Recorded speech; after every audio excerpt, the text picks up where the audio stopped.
Finally today, let's spend a few minutes trying to decipher something called the Grolier Codex. It's a 13th century manuscript that may well contain the collected wisdom of the Maya people. I say may for a reason. Ever since the Codex was discovered back in the 1960s, researchers have been trying to figure out if it's real or fake.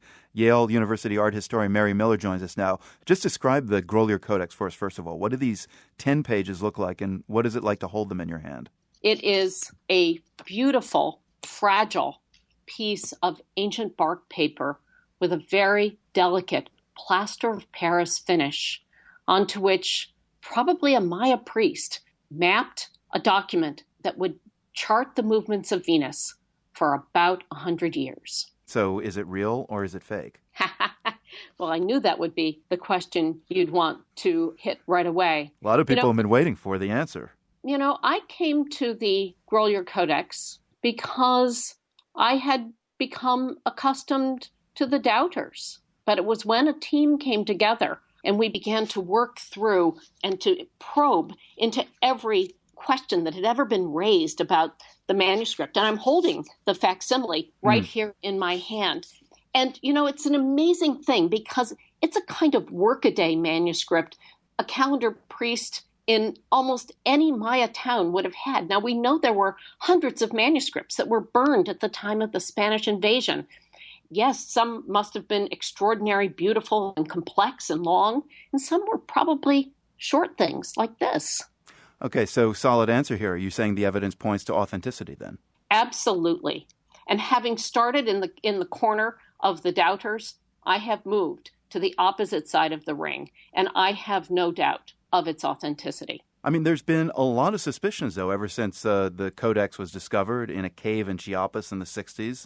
Why was there so much doubt? Well, for one thing, the complexity of it in terms of its drawing and renderings is not up to the standard of the three other surviving manuscripts in European libraries. And one might ask, well, it looks kind of sketchy. You can see a kind of rough underdrawing. But in fact, this underdrawing makes complete sense. There are some rather remarkable iconographic details where a forger would have had to know of discoveries that would only take place in the 80s and 90s at things like Mexico City's Templo Mayor, the great Aztec capital, in order to be able to show the particular deities with these features. Are there any words in the Grolier Codex?